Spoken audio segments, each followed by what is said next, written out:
Monsieur le Président de Bélier, je voudrais, pour vous prier d'accepter, je salue de manière spéciale vos aînés qui étaient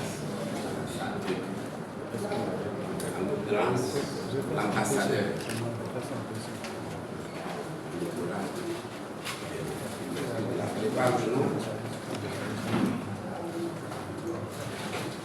Il faut que quelque chose soit clair.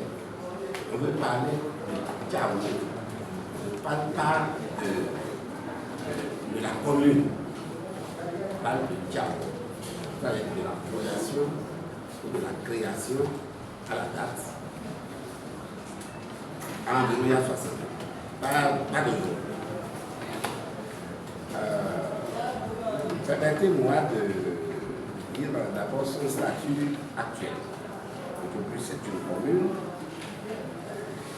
Les limites de Tchao, en réalité, quand vous prenez par le nord, vous avez le quartier juste à côté là qu'on appelle Barangou, là-bas. De ce côté, vous avez Boronais. En face, vous avez Borongui. Au sud, vous avez à Pampapané, vous avez d'abord un village qu'on appelle Kera, qui aujourd'hui est intégré de Tchao. Au départ, Tchao faisait partie de la commune rurale de Parakou. Il a fallu attendre en 1960 pour que Tchao soit érigé en arrondissement. Et le premier chef d'arrondissement s'appelle Célestin Machadi. C'était le 5 décembre 1960. Alors, lorsque Tchao sortait de la tutelle de Parakou, il fut élevé au rang de mairie. En ce moment-là, il y avait ce qu'on appelait les maires urbains, il y avait les maires ruraux. Le premier maire urbain que nous avons eu s'appelle Louis Akako. Et le premier chef de district rural, fidèle, comme les avait il s'appelle Samuel Abo. Alors, maintenant, où est-ce que tu as quitté pour être tout ce que je viens de dire? En réalité, tu as des cheveux jusqu'aux orteils, c'est Nago. Tout ce que les gens disent, ne plaît pas, non. C'est Nago. C'est Nago. Et comment est-ce que ça a été tourné? Selon ce que nous avons appris, pour vous aussi, en Cafard,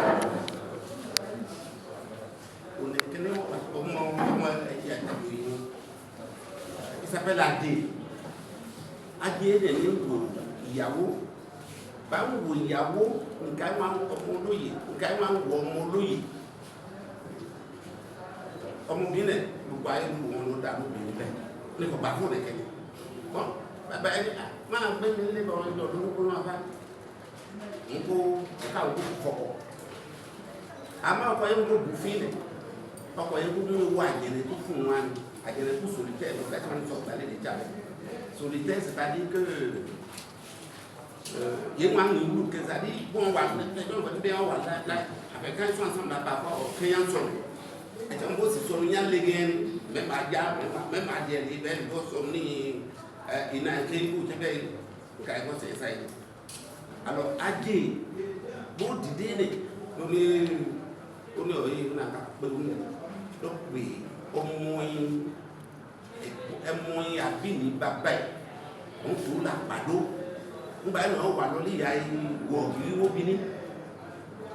Le poids est sorti, on est là pour lui, il s'est levé, bon, pas de droit de faire, il a fait droit de parler. Donc, on va titi, on va dire, pour solitaire. Titi, le fait bien, on va dire, on va dire, on va dire,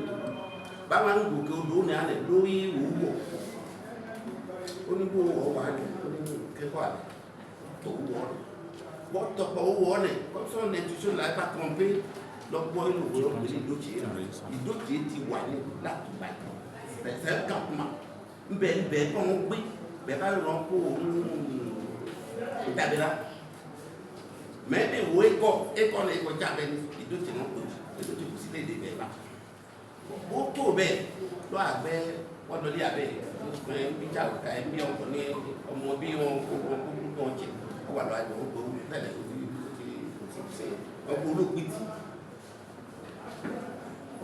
nbí ẹni ní wọn lọ bọ̀ ọ̀nà ọ̀hún jẹ́ mẹ́rin àjẹlẹ̀ náà kú ọ̀nà ọ̀sẹ̀ báyìí gbogbo ayé gbọ́ báyìí gbọ́ náà gbẹ́ ìwò àjẹlẹ̀ kúlẹ̀ náà gbẹ́ ọ lọ fún náà gbẹ́ ìwò àjẹlẹ̀ kúlẹ̀ lọ́jà rẹ̀ pour respecter sa parole ìmẹ́lẹ̀ ti gbọ́ ọmọ rẹ̀ kó sì kú fún un ní àgbàdo ní á ó ní kó wáyé sí i nbí wọn bá àjẹlẹ̀ kúlẹ̀ ó ní bẹ́ẹ̀ ní gbogbo il y a une nouvelle aventure a commencé pour lui. Donc, on parle longo. On parle longo, on sort pour nous, on va tout dire. On parle de la coulée, on parle de la paix. Donc, on dit, on dit,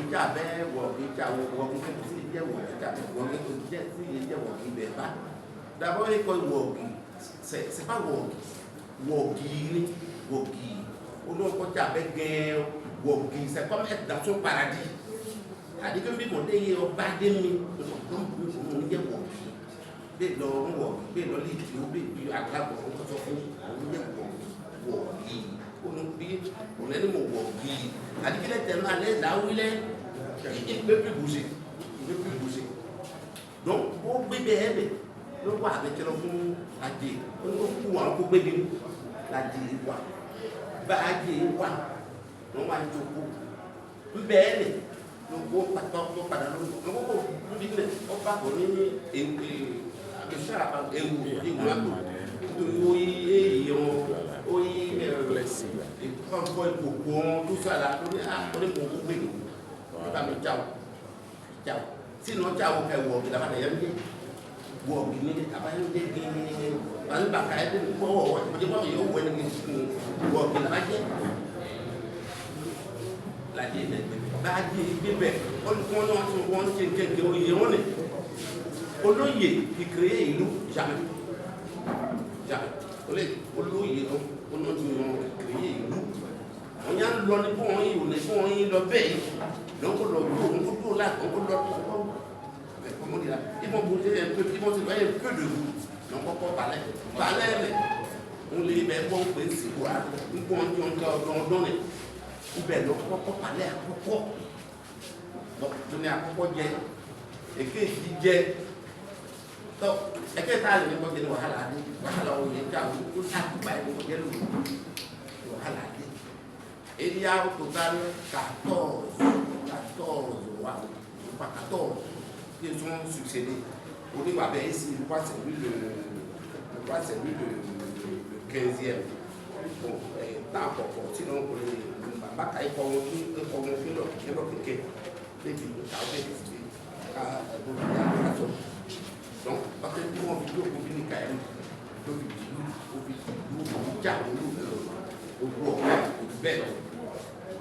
bon maintenant oyè lè lè kiri yẹ gẹ́gẹ́ olú ẹ̀ ọmọ ọlọ́ba ni ọmọ bíyọ̀ ni lè ní gẹ́gẹ́ wọ́n ní ajé rẹ̀ ló bí wọn kó ní ọmọ bí ó jẹ́ ajé wọ́n lè ké ọmọ bí ó jẹ́ ajé nígbà wọn sọ bí mọ̀lọ́jà bàtà mọ̀lọ́jà bẹ́ mọ̀lọ́wọ̀ mọ̀lọ́lìdìó mọ̀lọ́lìgẹ̀nẹ́ mọ̀lọ́wọ̀ gíwó oní alábàdí ẹ̀dẹ́ yọ gbọ́